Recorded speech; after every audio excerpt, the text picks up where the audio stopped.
حضرت عمر فاروق رضی اللہ تعالیٰ عنہ اپنے چہرے سے نقاب ہٹاتے ہیں تو خاتون حیران و ششدر رہ جاتی ہیں، کیا دیکھتی ہیں کہ خود خلیفہ امیر المومنین عمر فاروق رضی اللہ تعالیٰ عنہ تشریف فرما ہیں۔ وہ عورت حیران ہو جاتی ہے، عرض کرتی ہے امیر المومنین معذرت خواہ ہوں کہ میں نے آپ کے منہ پر آپ کے حق میں کہہ دیا۔ حضرت امیر المومنین فرماتے ہیں نہیں بہن، تم نے جو کہا مجھے میرا ذمہ یاد دلایا تھا، یہ میری کوتاہی تھی کہ میں نے تمہارے گھروں کی طرف توجہ نہیں کی، یعنی تمہارے گھر کی طرف توجہ نہیں کی، خدا را جو غفلت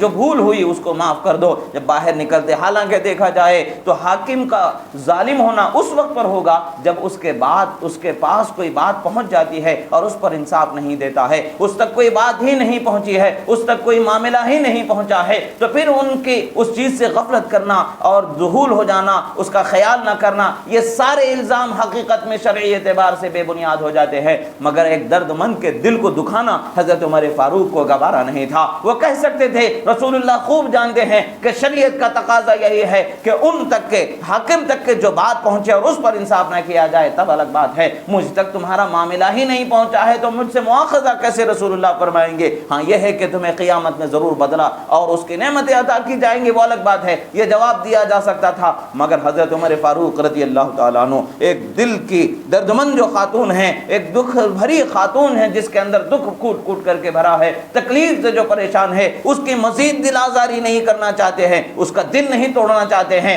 بلکہ محبت اور حسن سلوک کا ایسا طریقہ اس کے سامنے پیش کر دیتے ہیں گویا کہ وہ خود اپنے دل سے راضی ہو جاتی ہے۔ عزیزان محترم، یہ اللہ کے محبوب بندوں کی شان ہوتی ہے کہ کبھی وہ مجرم نہ ہو کر کے بھی سامنے والوں کی تسلی کے لیے اپنے آپ کو ایسے ظاہر کر دیتے ہیں کہ وہ خاموش و خوش ہو جاتے ہیں، کبھی وہ سچے ہو کر کے بھی، کبھی وہ صحیح ہو کر کے بھی سامنے والوں کے دل کو توڑنا گوارا نہیں کرتے ہیں، ہنس کر کے ان کی زیادتی کو برداشت کر کے چلے جاتے ہیں۔ حقیقت میں دیکھا جائے تو الفاظ کی زیادتی بھی اسی خاتون کی طرف سے تھی، مگر پھر بھی آپ چونکہ جانتے ہیں کہ وہ تکلیف میں ہے، درد میں ہے، پریشانی میں ہے، پریشانی میں جب انسان ہوتا ہے تو اس کی تکلیف میں جب ہوتا ہے تو اس کی زبان کچھ اور ہوتی ہے، حال کچھ اور ہوتا ہے، درد کی جتنی دیر ہوتی ہے درد بھرے الفاظ ہوتے ہیں، درد بھرے الفاظ کا اعتبار نہیں کیا جاتا ہے۔ یہ آپ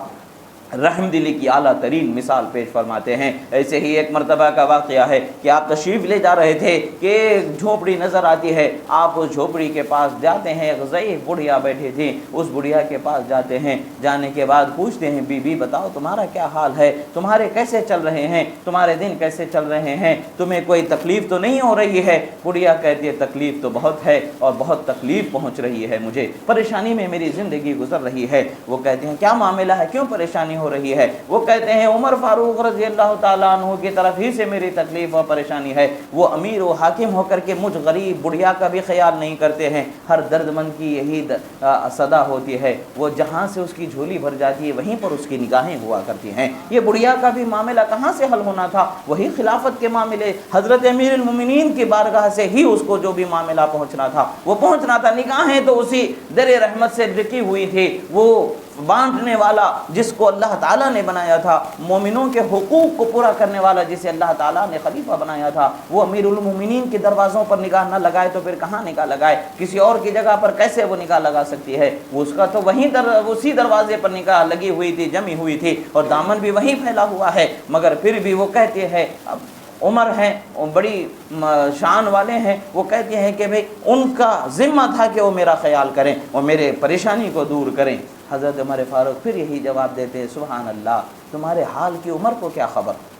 تمہیں کیا تکلیف ہے ان کو پتہ ہو تب نہ تمہارا معاملہ حل ہوگا، آپ نے بتایا ہی نہیں، ان کو کچھ خبر ہی نہیں کی اور پھر ایسے ہی ناراض بھی ان سے ہیں اور ان کی شکایت بھی کرنا چاہتے ہیں، سبحان اللہ کیا معاملہ ہے؟ وہ بڑھیا کہتی ہے سبحان اللہ ایسے کیسے ہو سکتا ہے، وہ ہمارے امیر ہیں، امیر المومنین ہیں تو ان کی ذمہ داری ہے کہ وہ ہمارا خیال کریں۔ حضرت عمر فاروق اسے مسئلہ نہیں سمجھاتے ہیں، جان جاتے ہیں کہ عورت خاتون تکلیف میں ہے، بڑھیا سے کہتی بی بی ایک بات میں کہتا ہوں، آپ یہ کہہ دیں کہ عمر آپ کے نظر میں یہ غلطی ہو چکی ہے، اس سے یہ لغزش ہو چکی ہے، تو آپ اس کی اس غلطی کو معاف کرنے کے لیے میں آپ سے ایک سودا کرنا چاہتا ہوں، آپ عمر کی غلطی معاف کر دو، میں آپ کو اس کے بدلے میں آپ جتنے پیسے چاہو وہ پیسے دے دوں اور کل قیامت میں عمر کی شکایت اللہ کے سامنے نہ کرنا۔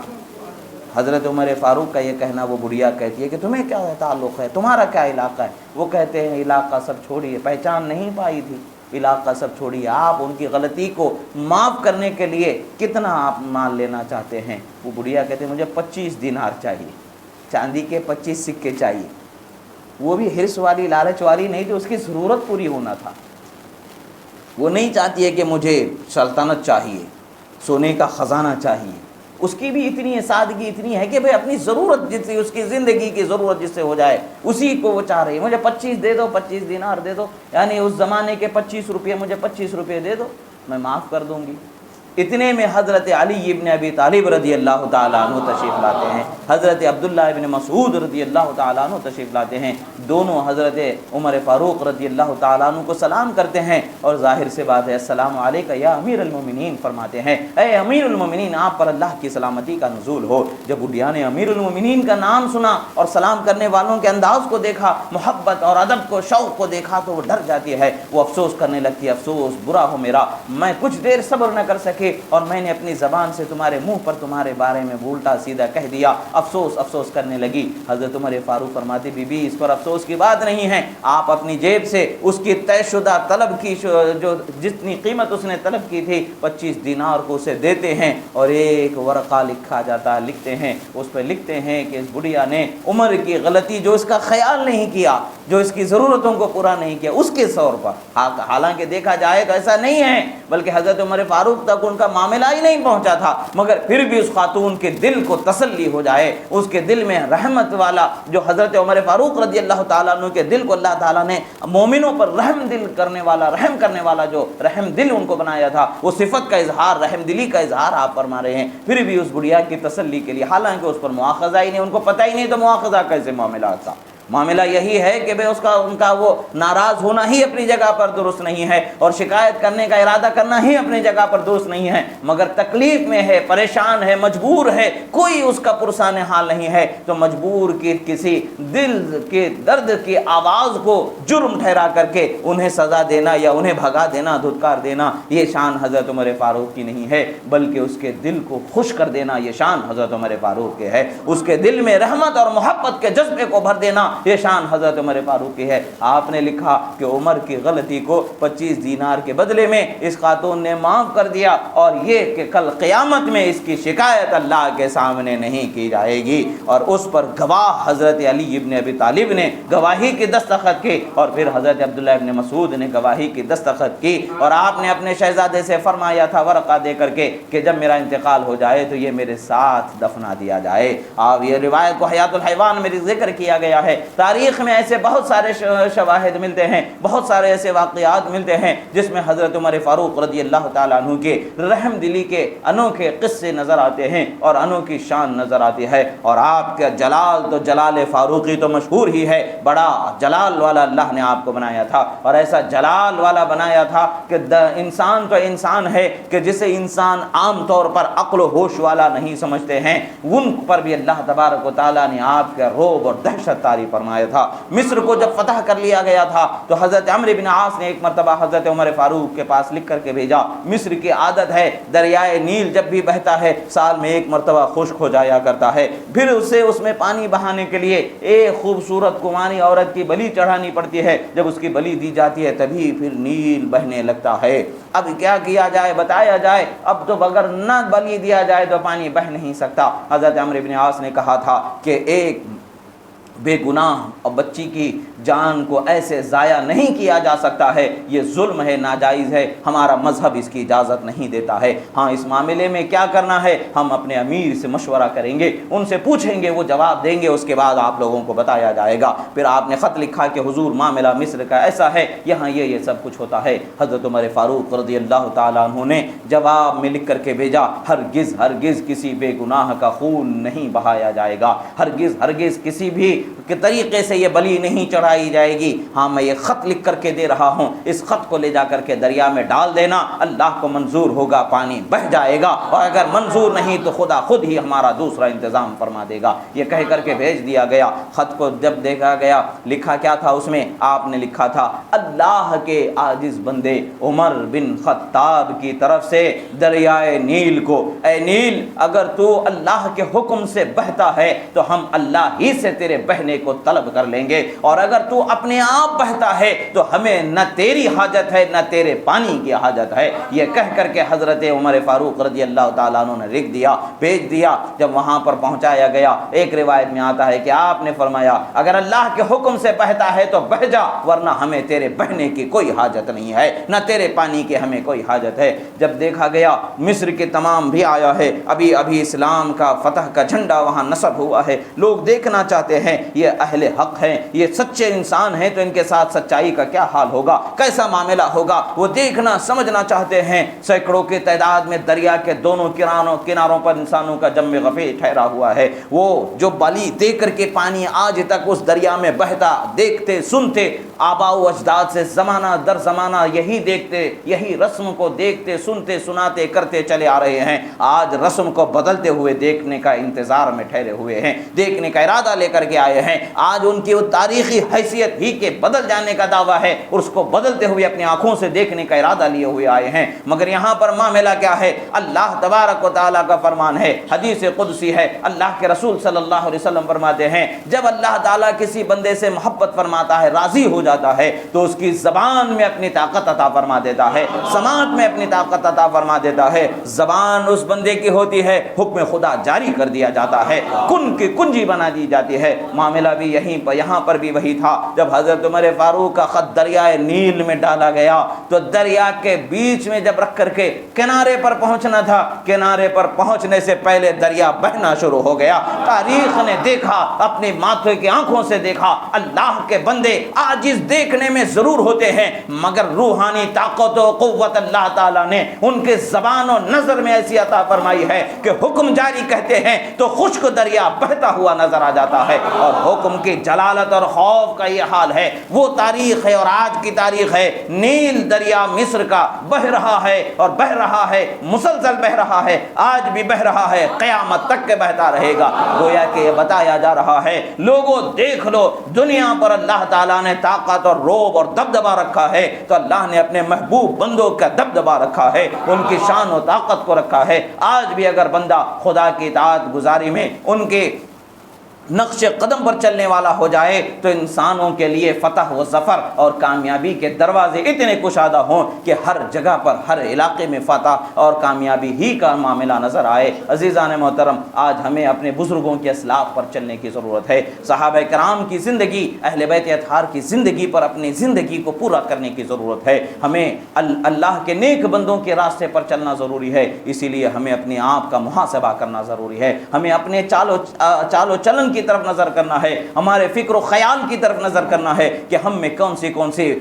غلط باتیں آ گئی ہیں، ہماری فکر اور خیال میں کون سی غلطیاں آ رہی ہیں۔ جب ہم اس کی اصلاح کرنے لگ جائیں گے، ایک وقت وہ ہوگا کہ اللہ کی رحمت ہمارے دل میں سماعت کرنے چلی جائے گی، اور اللہ کی رحمت جب ہمارے دل میں اترتی چلی جائے گی تو اس رحمت کا اثر یہ ہوگا کہ ہمارے عمل اور ہماری سوچ اور ہماری فکر نکھرتی چلی جائے گی، کامیابی کے راستے پر ہم چلتے چلے جائیں گے، اللہ کے محبوب بندوں کا ساتھ ہمیں مل جائے گا۔ جب صراط مستقیم پر گامزن ہونا خدا ہمارے لیے مقرر فرما دے گا، عطا فرما دے گا، تو پھر تو دنیا بھی ہماری کامیاب ہے، آخرت بھی ہماری کامیاب ہے۔ اللہ تبارک و تعالیٰ کی بارگاہ میں دعا ہے، جو کہا گیا سنا گیا، اس میں کہنے میں، سننے میں، جو بولنے میں، سمجھانے میں جو غلطی ہوئی، اللہ تعالیٰ اسے معاف فرمائے، جو حق و صحیح کہا گیا اسے قبول فرمائے اور ہمارے سینوں میں محفوظ فرمائے، اپنے محبوب بندوں کے نقش قدم پر چلنے کی توفیق عطا فرمائے۔ پروردگار، ہم گناہ گار ہیں مولا، ہمارے گناہوں کو معاف فرما، ہم خطا کار ہیں مولا، ہماری خطاؤں کو معاف فرما۔ پروردگار، مظلوم ہے مولا، ہم پر ظلم کرنے والے ظالموں کو نیست و نابود فرما، مظلوم مسلمانوں کی مدد فرما، ظالم حکمرانوں کو نیست و نابود فرما۔ پروردگار، تیرے حبیب صلی اللہ علیہ وسلم کے صدقے طفیل میں جو بیمار ہیں انہیں شفائے کاملہ عاجلہ عطا فرما، جو قرض دار ہیں بارے قرض سبک دوشی عطا فرما۔ پروردگار، ہماری جان، مال، عزت، آبرو، ایمان کی حفاظت فرما، ہمیں دنیا میں خیر کی زندگی عطا فرما، آخرت کی خیر کی زندگی عطا فرما۔ وصلی اللہ تعالی علی خیر خلق نور عرش سیدنا محمد وعلی آلہ وصحبہ اجمعین برحمتک یا ارحم الراحمین۔